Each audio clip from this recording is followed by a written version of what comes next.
all received, hopefully you've all received your specially designed instruction for co-teaching book. If you haven't, hopefully you'll get it in the next couple of days in the mail.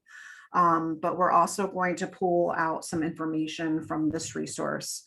It is a very, you can, if you've already gotten it, you can tell it's very thick. It has a lot of great information, and it's not just about math, it's specially designed instruction, and it has a lot of information about a lot of different contents.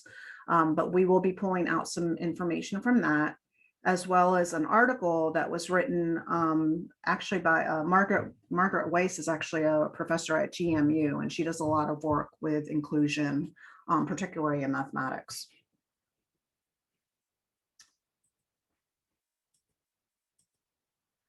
All right, so what is specially designed instruction? A lot of times we hear it referred to as SDI. We have lots of acronyms in special education. And I think sometimes it's not everybody is really clear on what exactly it means. But it's really what special education is. It's the heart of special education.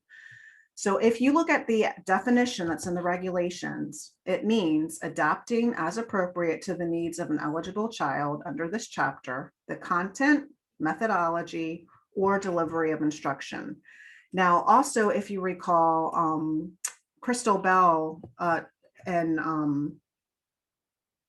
I'm having a mental block on the other woman who presented with her, but the disability awareness session they talked a lot about specially designed instruction. So think about what you learned in that session, and we're going to really kind of dive into it more today. But it's the whole purpose of it is to address the unique needs of the child that result from the disability. And it's to ensure that access to the general education curriculum. So like Crystal mentioned the other day, a student's not going to be found eligible for special education services if that student doesn't require specially designed instruction. So that special education services or that specially designed instruction, that student requires to access the general curriculum. So it's going to look different than what we see in the regular classroom, where all the instruction that all students are receiving. It's in your specially designed instruction for co-teaching book, it does an excellent job of really clarifying exactly what specially designed instruction is. We could spend probably all day just diving into chapters 1 and 2. But I definitely would recommend you taking a look and reading through chapters 1 and 2, because it really will just totally solidify your understanding of what exactly specially designed instruction is. I also wanted to share this graphic with you, and one of our TTAC specialists from William and Mary, her name is Laura Beller. She actually designed this graphic, and I absolutely love it. I use it all the time when I'm talking about specially designed instruction, because I think it does a great job of helping us understand what it really means. So if you're thinking about a student's present level of performance, so you see that on the bottom left-hand corner, and then, you want that student, the goal is to access those grade level standards. So that's on the right hand. So you're asking yourself that question: what does the student need that special education can provide that's going to help that student access the grade level standards? So you can think of it kind of like a bridge, and the puzzle pieces make up the bridge. Well, look what's missing. That missing puzzle piece is the specially designed instruction. That student needs that specially designed instruction in that bridge in order to access the grade level standards. And then there's several components that we need to think about when we're thinking about, well, what is it? What's that special? And it's really exactly what it says. It's instruction that's specially designed to meet that child's unique needs. And it's required by the individual education plan. It's legally required by the individual education plan. So it's instruction provided to address unique academic, behavioral, and functional needs. So it's not just academic. Of course, math is academic, and that's what we're going to be talking about today. But specially designed instruction can also be in behavioral and functional needs. It's specifically outlined in the IEP. Students who have disabilities in mathematics or who have IEP goals in mathematics, those goals, the reason they have those goals is because they need specially designed instruction in order to achieve those goals. And that instruction supports access to and progress in the general ed curriculum. It's intended to accelerate learning or to close that gap. And then most importantly, it's based on research or best practice. So we want to make sure that the strategies we use aren't just random strategies that we, really don't know whether they're proven effective. We want to make sure we're using strategies that have an evidence base, that have been proven by research to work.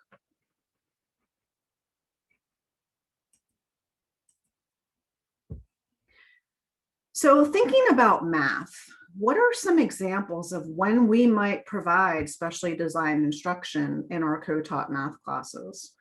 So when are those times where our students with disabilities are going to need instruction that's specially designed towards their needs? Well, one of a very, very perfect opportunity is when we need to teach those prerequisite skills that are required to learn that new content. So we talked about that a lot yesterday in the session that Tina and I did with you in terms of, assessing those prerequisite skills that are necessary to access the grade level learning. That's a perfect time to use specially designed instruction. If you're using the just-in-time mathematics quick checks to try to do a quick assessment of what skills students know, and you realize that they're missing some of that foundational prerequisite skill, that's a perfect time to implement some specially designed instruction. You're definitely going to want to use specially designed instruction to teach skills that are part of the student's IEP goals. If that student has an IEP goal in mathematics, that means that student requires specially designed instruction in that particular area. And then another time is when the student requires a different delivery of instruction to master the content. Remember, these students wouldn't be found eligible for special education services if they could access the content in a regular classroom with the instruction that's being provided to all the students. So anytime that they need a different delivery that's specially designed to what their unique needs are, that is a perfect time to provide some specially designed instruction.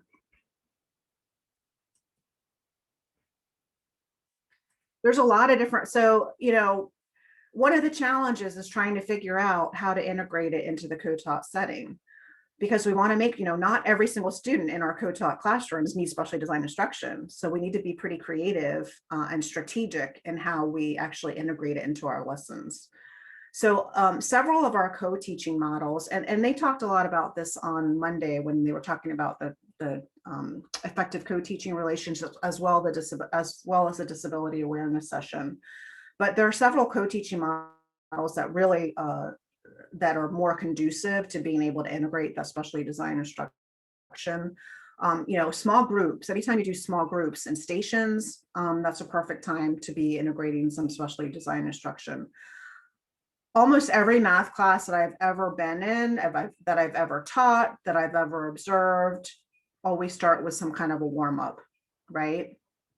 Think about those math classes that have whole group warm-ups, and think about if you just watch all the kids and observe the students, is every single student in that warm-up activity actually engaging? Oftentimes, our students who are struggling the most are our students who have disabilities in mathematics. They're not engaged during a whole group warm-up.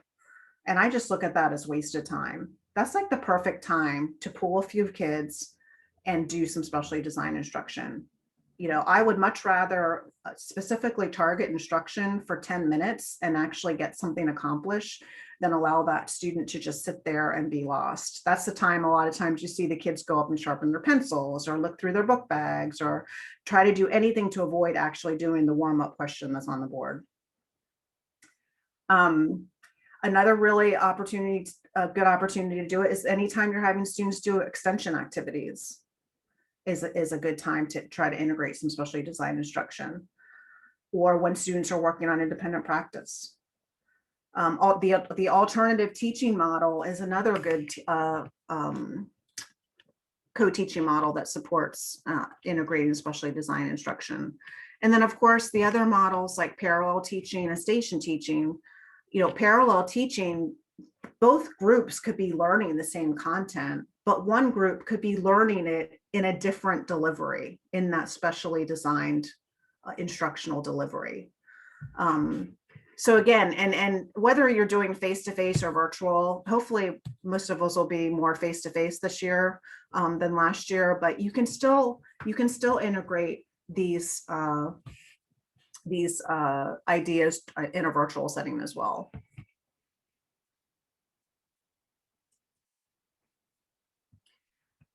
So like I kind of alluded to earlier, you have to be pretty creative.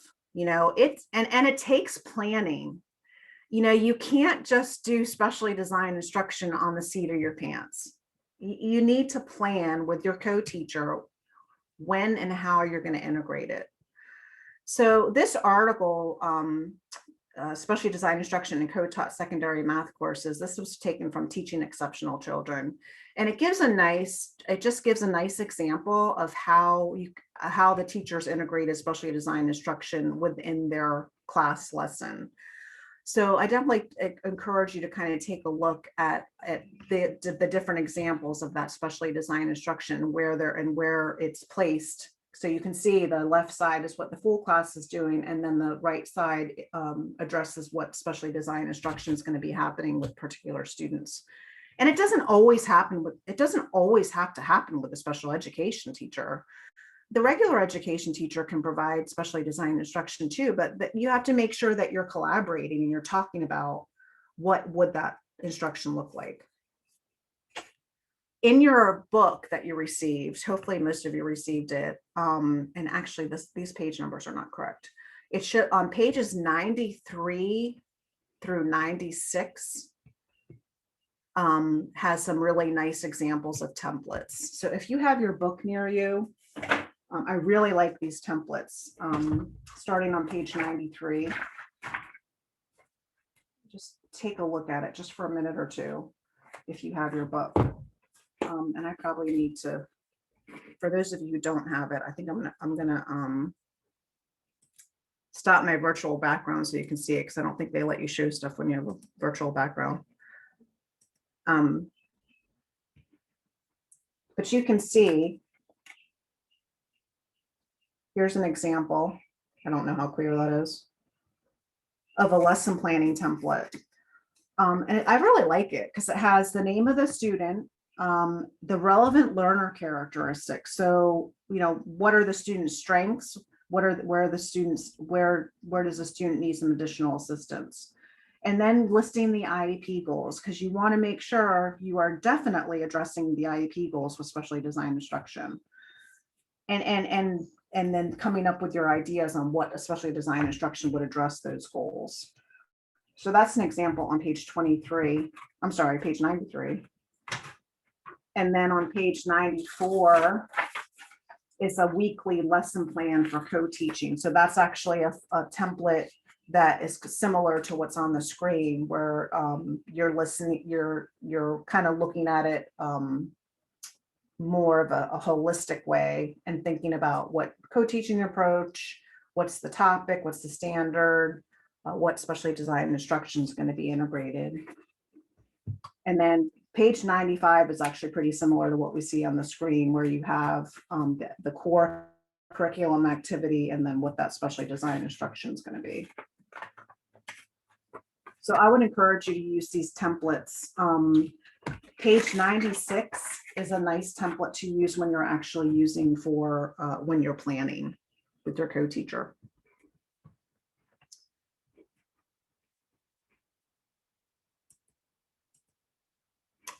Okay, I'm going to stop there for a second. Sue, I'm not sure if you've been monitoring the chat. Is there anything that I need to kind of address before? It looks like people are talking about their, yes, mostly Leslie it's about the book. I'm sorry. I've been direct messaging them, telling them that it should be there soon. They shipped out of Harrisonburg, so it might take a little bit of time, but you should be getting it. Okay. And then and thank you for reminding me, Leslie Murphy Brown. I was having a fog there for a second. And then we just got a message from Judy. She has a co-teacher. In that classroom, she'll be responsible for teaching 3 different contents: geometry, AFDA, and consumer math. would this template still benefit her? So in the classes that don't have a co-teacher, is that what you meant, Judy? I would think if you have students with disabilities in there, that would actually still be relevant, because then you could have what SDI they need right in front of you, even if you don't have a co-teacher for that class. I was actually questioning more in the class where I have those 3 different maths. All of our students are sped in some form or fashion. I'm teaching in an alternative school, and I just didn't know. I mean, I know with the other classes, I could make it work with or without a co-teacher. I think it would be helpful, but with this one, I'm kind of at my wit's end. Yeah, I think you can probably revise it to meet your needs. You know, you might not be able to use it exactly the way it is, but you could always take some ideas and revise it to suit your needs better. But David, you had a good question. It's definitely for planning together. It's not just a special ed teacher's. It's of course the special ed teacher is the strategy specialist, but you need to make sure that you are both on the same page and you're planning together. So it definitely should be a tool that you're using together. Okay, so what we're going to do today is we're going to really highlight 5 main strategies in terms of especially design instruction for mathematics. The word problem solving, we're actually going to save for the 2:30 session. So for this session, we're going to just focus on the first 4.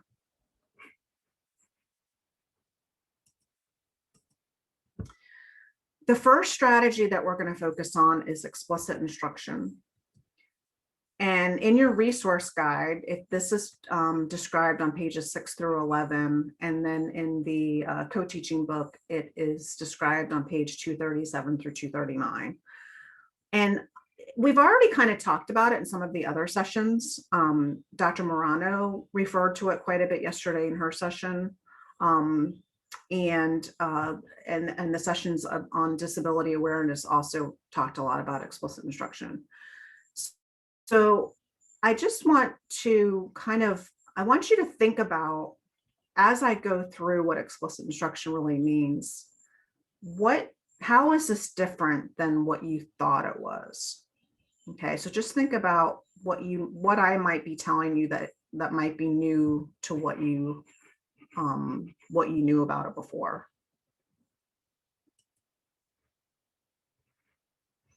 So when we're thinking about explicit instruction, this visual, I love this visual. You can learn about there's a lot of different models of explicit instruction and the different resources that you look at. The main ideas are similar, but I like this one in particular. It's from the National Center on Intensive Intervention, and Stephanie Morano actually referred to this resource yesterday. But the National Center on Intensive Intervention has tons and tons of stuff. But I really like their model because I just like the way it's that you look at it visually. So there's 3 main components. You have your modeling component, which is facilitated by the teacher. You have your practice component, which of course involves the student and the teacher. And then what I think is really what makes explicit instruction is this bottom piece, the supporting practices. And the supporting practices consist of an ongoing dialogue between the teacher and the students. And the reason they are listed, the reason in the visual, it's under both the modeling and practice, is because it's so important that you employ the supporting practices throughout the entire modeling and practice cycle. So I want us to really just focus on these supporting practices, because oftentimes people have the misconception that explicit instruction is I do, we do, you do. And it's not just I do, we, like it's so much more than that. Most of us, especially if you're older like me, when we were in math class, that's how we learned, right? The teacher showed how to do something on the board. Then we did a practice problem with a teacher, and then we had a bunch of homework on it.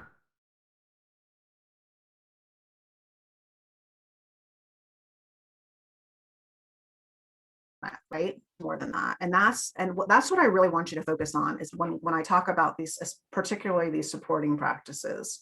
The supporting practices are really what makes it explicit, and this is what's evidence-based for our students with disabilities. So when you're looking at the modeling piece, it has two main components. So you have your clear explanation, and you have your planned examples. So when you're talking, and Dr. Marano referred to this yesterday too, when she had her session. And you really want to make sure the kids know why this is important and what your goal.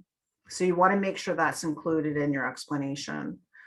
And you're really explicitly modeling the steps to solving that problem. And while you're modeling, it's really, really important to make sure you're using concise language. So you want to make sure, and Sue's going to talk a little bit more about this when she talks about formal math language, but you want to make sure you're using that formal mathematical vocabulary and that you're being very concise. You might choose to model just one example, or you might choose to model several examples depending on where your student is. And then, of course, you want to make sure you have planned examples. Okay, so you want to plan ahead of time what your examples are included. And you also want to make sure that you can include non-examples. It's really important for kids to see non-examples. So you want to consider that while you're doing your example. So your examples could be open-ended or they could be worked examples. But you want to make sure that while you're modeling, that you're really at the same time asking important questions. So one of the key components, even during this modeling phase, and really what makes it explicit instruction, is the students aren't just passively listening to you model. You're making sure that you are engaging the students constantly. So when the teacher models the lesson, it's really important that the students participate. And eliciting frequent responses from the students ensures that the students will participate.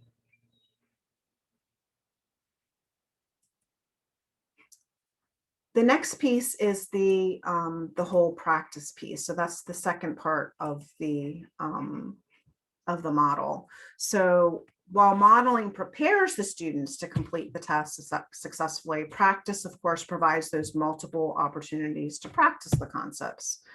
So it's composed of guided practice and independent practice. So guided practice, of course, involves the teacher and the students working together. So the teacher solves a problem while the students solve the same problem. And it can take place working at a table. It can take place with the teacher working it on a whiteboard and the students working it on their individual whiteboards. But the important thing is that they're doing it together. And then this kind of helps students with learning difficulties and provides that gradual release of responsibility from the modeling component to the independent practice component. And then notice what this block says. Students, for independent practice, student practices with teacher support. So independent practice doesn't mean, okay, I'm going to give them 10 homework problems and that's their independent practice. Like, it's really important to understand that independent practice also requires some teacher support, because you still want to continue to provide that feedback. You still want to answer questions while they're completing the task. And it really allows you to determine if the students understand the concepts and the procedures that were taught during the lesson. All right, this to me is the actual most important part of explicit instruction. And it just is so much more than I do, we do, you do. You want to make sure, if you're really making sure that you're using explicit instruction and using an evidence-based practice for that specially designed instruction for your students with disabilities, is you want to make sure you're employing these supporting practices. and you're employing these supporting practices both through the modeling component and through the practice component. So you want to make sure you're asking the right questions. And you want to make sure you're using both low-level questions and high-level questions. So of course, the low-level questions really just require those simpler answers, and it helps you to check for the student's procedural understanding. But you also want to make sure that you ask high-level questions, and this really helps to make sure that you're also focusing on the conceptual piece and not just the procedural piece. So the higher level questions really encourage that deeper thinking and reasoning, and it allows you to assess your students' conceptual understanding. Another really, really important supporting practice that you should apply all the time while you're doing the modeling and practicing is making sure you are eliciting those frequent responses. You want your students to be engaged with you constantly.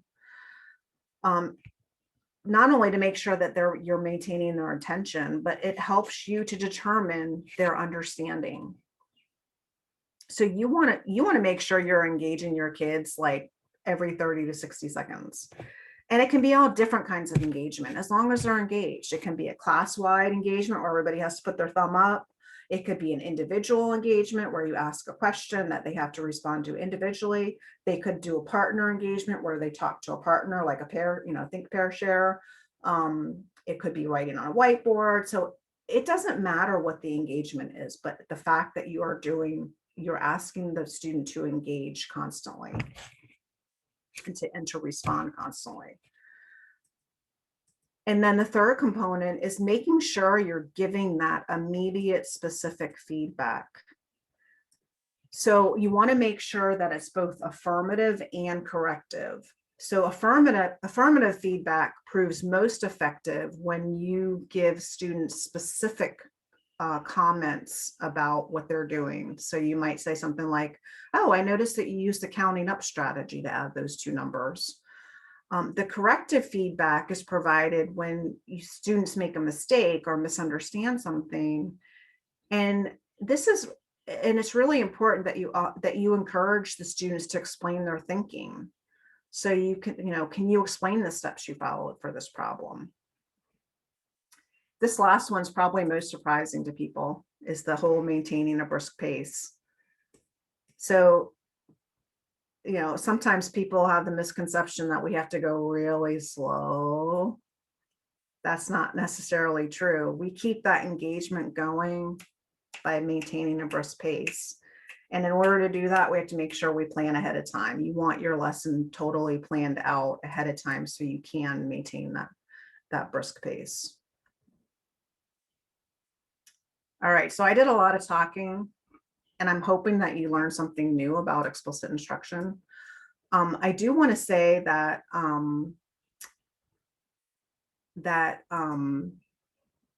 explicit instruction is evidence-based for students with disabilities. This doesn't mean that you have to do explicit instruction every day with all of your kids. This is where that individualization comes in, and making sure you're meeting the individual needs of your students with disabilities. A lot of kids that are in our regular classrooms, a lot of kids that are in our co-taught regular classrooms don't need to have explicit instruction all the time. And even some of our students with disabilities don't have to have explicit instruction all the time. You base it on what their individual needs are. But if you're, trying to figure out how can I specially design instruction to make sure I'm meeting my students' needs, using explicit instruction in areas where they're having difficulty or areas where you're working on an IEP goal, but also making sure, like if you get anything out of this at all today, you have to really make sure you're employing these supporting practices the whole time, or it is not explicit instruction. All right, now I'm going to let you respond. What is one thing you learned, something new you learned today about explicit instruction? And go ahead and type your answer in the chat box. Brisk pace, yes. Remember to include non-examples. Question and response required constantly. Yes, making sure you're asking the right questions. Continuous feedback. Low and high level questions. Yes. Yes, you don't have to do it every day. You do it based on your students' needs, and you don't have to do it with every single student. Yeah, if you think about it logically, the newer the concept is or the topic, or the more they struggle with it, the more you probably need to be using explicit instruction. If it's something they're well versed in, that's a time where you probably don't need to use explicit instruction quite so much. Exactly. All right, awesome. Okay, we're going to keep moving on because it's already 1:06 and we have to be done by 1:30. So we'll probably do the next pieces a little bit faster. I apologize. Well, you if it got the took right person. I'm too from New long. Jersey, so I can talk really fast. It'll be fine. All right, awesome. All right, so now we're going to talk about formal mathematical language, and all of the next practices, we're going to continually refer back to everything Kristen just laid down as a foundation, that explicit instruction, because you're going to use that explicit instruction with all of these other practices we're going to talk about. Like it says here, resource guide is the go-to. Pages 12 to 17 are going to really go in depth into formal mathematical language. We're just going to kind of skim the surface and make sure you're aware of what we mean by that. And then also in that new book you're getting from Marilyn Friend or already got, she addresses this as well. So I cannot say enough how much Kristen and the math team, Debbie Delosier and Tina Mazikine, have done gathering that resource for everyone. It's awesome. So let's really talk about formal mathematical language. If you think about it, it's really easy to slip into kid-friendly language and act as if that's the formal language because they get it. And we're like, okay, good, they're getting it. But then when they get a test or they're in a textbook and they get that formal language, they're going to get tripped up by it and probably not really engage because they're going to not understand what they're learning. So it's really important that we as teachers embed that formal language in our instruction. So some examples would be things like, instead of saying the answer to a problem, we're going to say the sum, the product. That way we're really connecting those terms, and when they encounter them later, they're going to understand them. There's a lot of language that's embedded in math, if you think about it. So we've got to make sure that we are being precise and concise. So let's go to the next slide and actually look at some examples of what precise and concise language are. It's things like, instead of just saying the top number or the bottom number, we're going to make sure that we tell them that it's the denominator, it's the numerator. We're not just going to say, oh, a fraction is pieces of a cookie. We're going to be really specific and precise and say the denominator is the number of equal parts that make the whole. A difference is a problem when two amounts are compared. Again, it's so crucial that we do that because if you think about it, math words, the words we encounter, there are multiple meanings for them. So if we're not using that language in the math classroom, they might not understand what its meaning is in math, and they're going to think like table. They hear table and they're like, well, a table like that we eat at. So we have to make sure that they understand there's a math version of table also. There's also a problem of homonyms, like sum. They might be thinking S-O-M-E. Oh yeah, I have sum of stuff, instead of the sum meaning the answer to a math problem.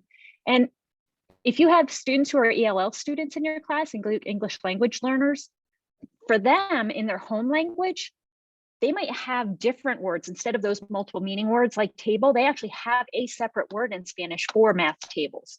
So that's going to be important for them to understand that in English, there's one word that may mean more than one thing. So there's a lot of basis and research behind why we want to make sure that we're using precise and concise language. And think back to, again, with what Kristen said, I think we can go to the next slide.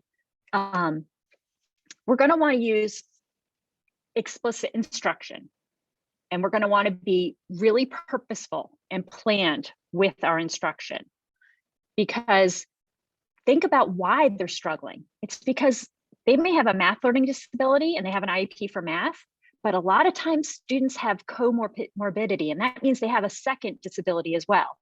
And that's 30 to 70% of your kiddos are going to have a secondary disability. And a lot of times, 50% of those kids, it's reading.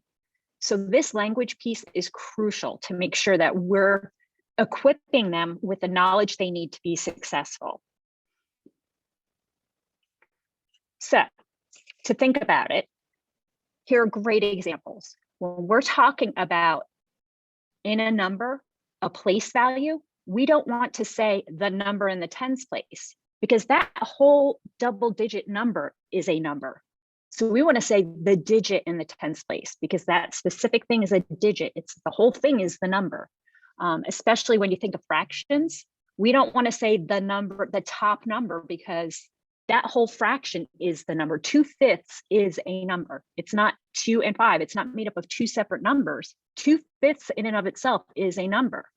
Again, 648, that's going to trip kids up, because and is supposed to mean I put a decimal point in there. So we have to make sure we're correctly saying 648.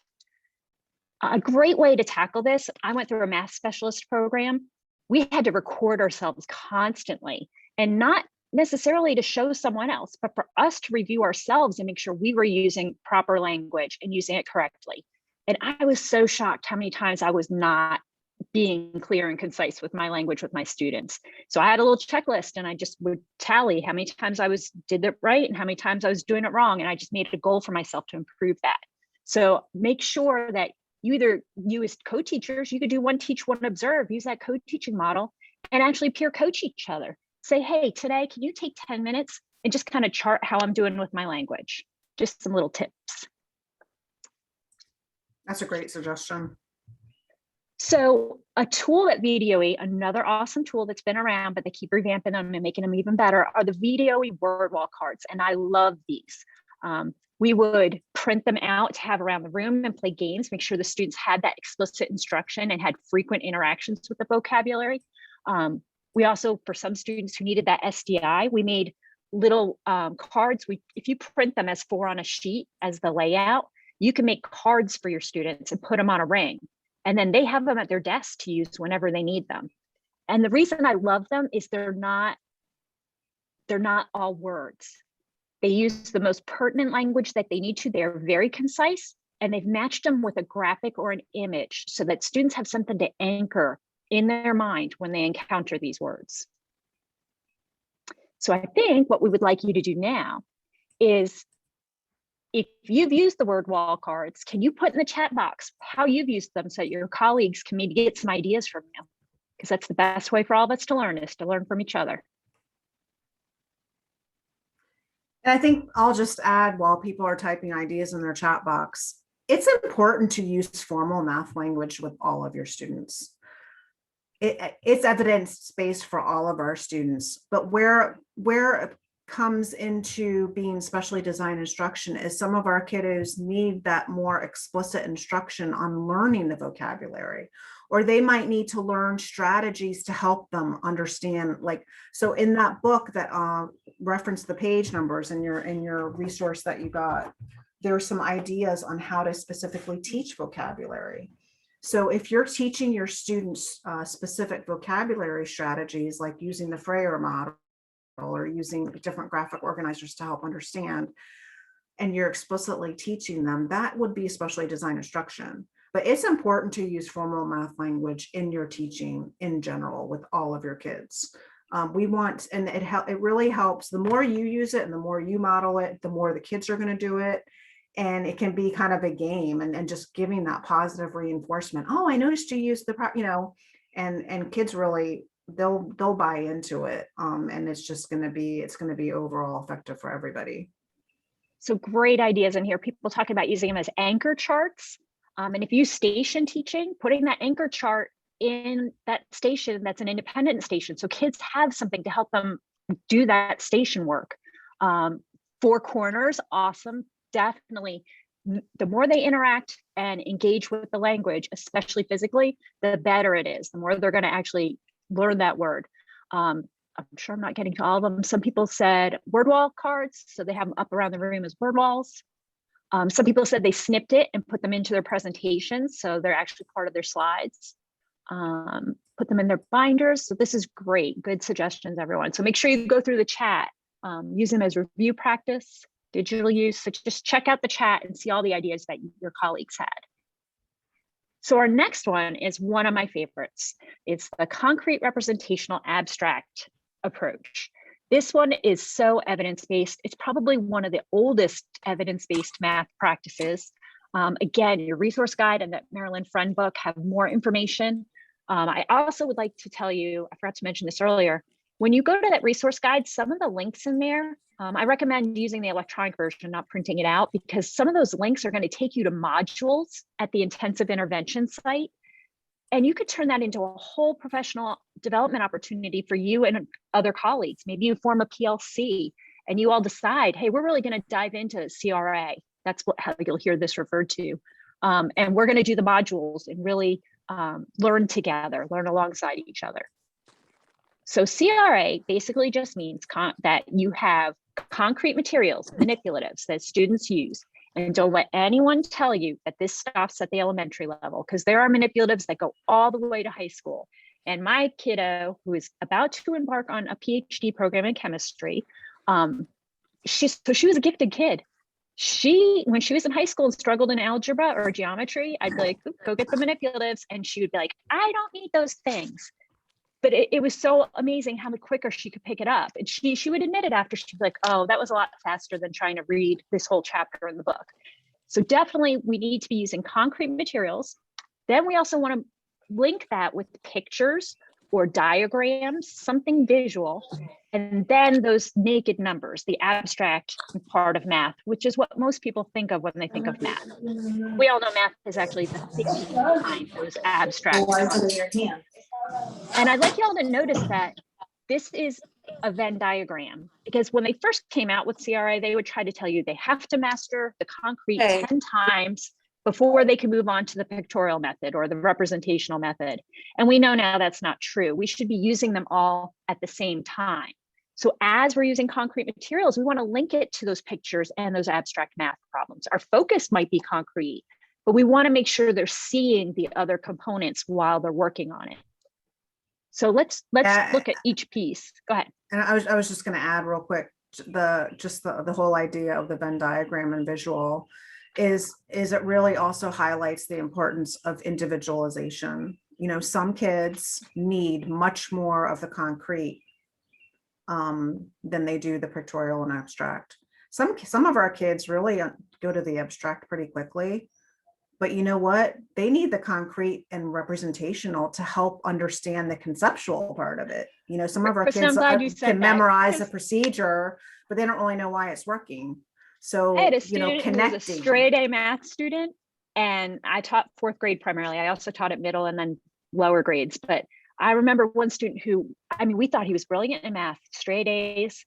One day I asked him to explain to me how the trading method worked. Like, why do we do that? And he was like, what do you mean? And so here's some base 10 blocks. Tell me why we use that algorithm. Show me what's happening. He couldn't do it. He almost ended up in tears. And I said, he didn't actually understand what he was doing.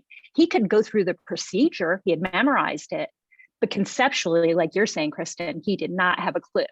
And after we were done, like I said, he was really smart. In 10 minutes, he was like, oh, that's why we do that.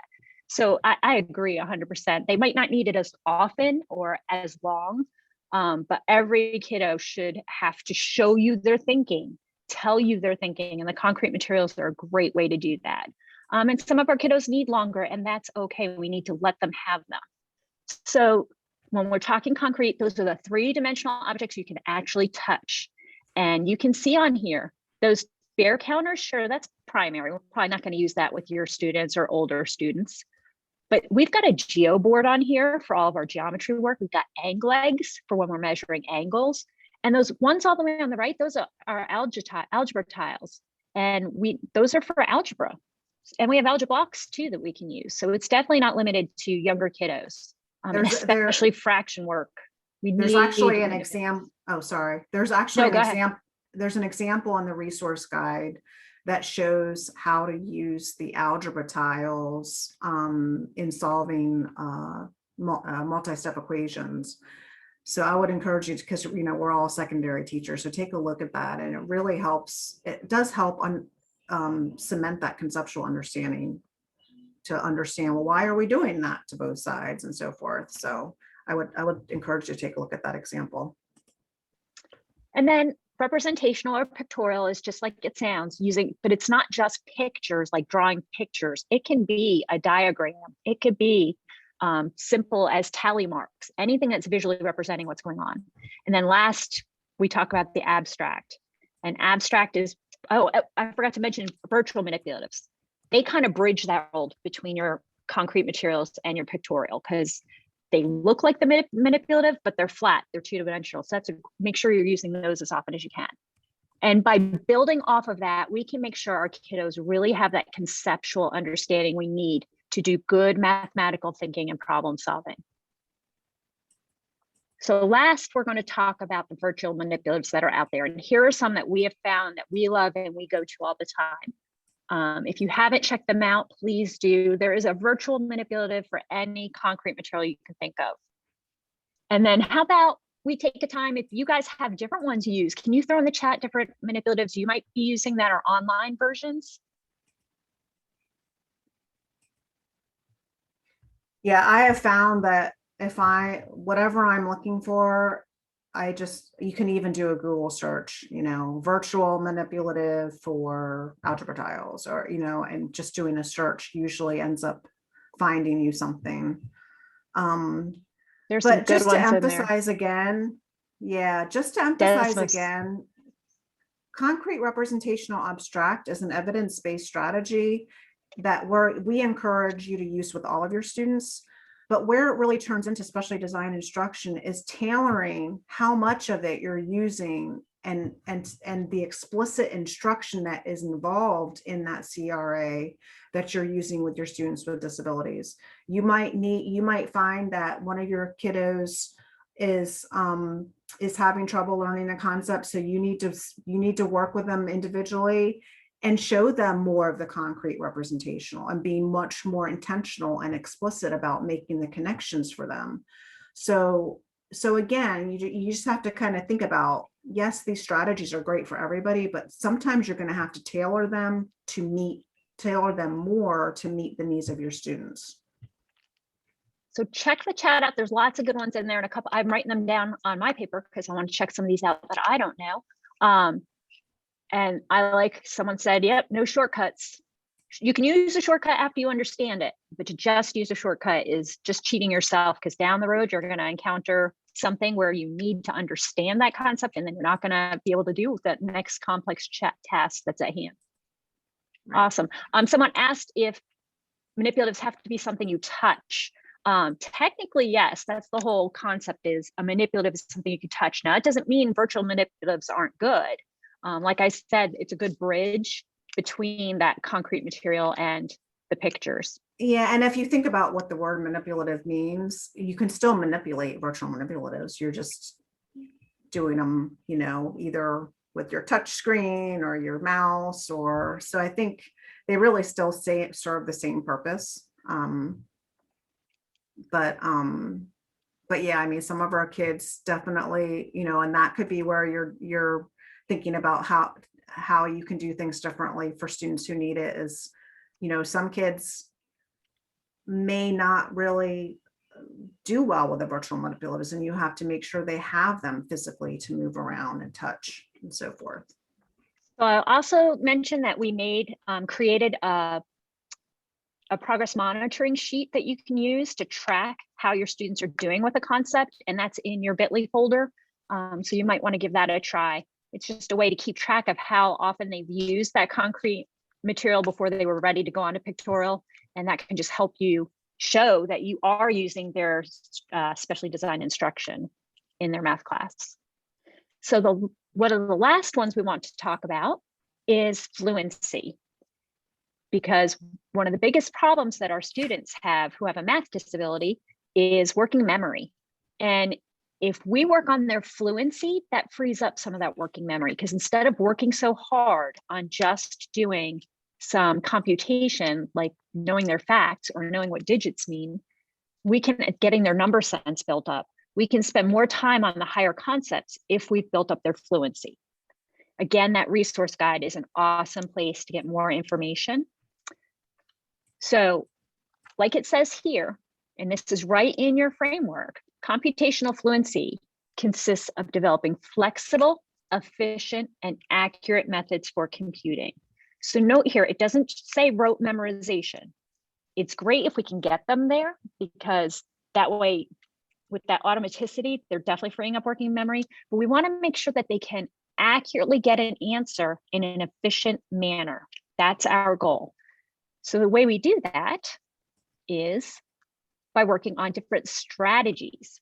And we want to do that by aligning the mathematical ideas with what we know the student understands. That means they've got to understand the base 10 system, how numbers relate to each other, what the operations are, what the meaning behind the operation is, and then also knowing their properties. Properties are a big way to help build fluency. So it's not just about multiplication or addition. So even if you have a kiddo who has mastered their facts, you can work on their fluency with other concepts. Now, to do this, we don't want to have a unit that we do on fluency, and we don't want to just on Fridays do some fluency lessons. It really needs to be brief and daily. Whatever, and it can be tailored to each student. There's different fluency activities, and whatever that student is working on fluency wise, that's what they do for 2 to 3 minutes a day. Maybe it's the start of class. Everybody for 2 minutes, you're going to work on your fluency activity. And to give you some ideas of some good fluency activities, we have our strategies first. So again, you can start with different families and work that way, but there's strategies for how to learn them. With the little guys, we usually start with counting on and counting back, learning their doubles, make 10 facts. Any of these are great, and learning what works for the student. Let them try them, find out what works for them, and then have them practice that and give them some explicit instruction. Again, that explicit instruction on how to use the strategy when they're doing any math computation work. So these are some for addition, and here are some for multiplication and division. We'll just give you a second to look at those. Okay. And again, it doesn't have to be boring rote worksheets for how we get kids to practice fluency. As a matter of fact, I would say that's the least effective way. We want to use wrap-ups, use taped problems. We want to have games. And I don't mean games like, oh, we're just having a fun time and playing, but games with purpose and where they have to reflect on what strategy they're using while they're playing the game. Anything that really engages them, having them chart their progress can be really effective. Having them kind of write down when they've mastered a fact, and that way they know, oh, I've got that one in my back pocket now, and they can see their progress. Plus, it's a progress monitoring tool for you again to document your SDI instruction. But make sure you're being careful with timed tests. If you have math anxiety, timed tests are probably not your friend, and they're going to be counterproductive to actually increasing the fluency for that student. If you want to use timing, sometimes having the timer count up to see how long it takes them to do the 10 problems they have to do, and then seeing if they could beat that time the next day. That way it's not, I have to be done before the buzzer. It's, I can go as long as I need to, but I want to improve my time. Yeah, and you definitely want to avoid competitions, and having kids compete again. I mean, if kids like to keep track of their progress, make it individual, because that definitely doesn't help with math identity and agency either. So there's a lot of great resources for fluency. Some of you started typing them in because I accidentally went to the next slide. But if you have any other fluency activities that you have found to be successful, another really good one, which is that and throughout the whole resource guide, there's a lot of links to different resources and other places you can find good stuff. But Joe Bowler's Fluency Without Fear is a really good resource as well. All right. Oh my gosh, it's already 1:29. So we're going to do problem solving in our next session. So stay tuned. But I'm actually not going to have time to do this one either. We might get back to it in our next session. So let's try and do that. I think that part is pretty important. So maybe we could do at least a few minutes at the start of problem solving. Yeah, talk about actually, yeah, I'll older go space back to goals. that one and we can do it right in the beginning of problem solving. I don't want to overstep on Ruby but yeah, that's good. Oops, Exactly. I don't know what I did. But I wanted to kind of introduce our next 30 minutes. Ruby Voss and Amber Benson are going to be talking to us.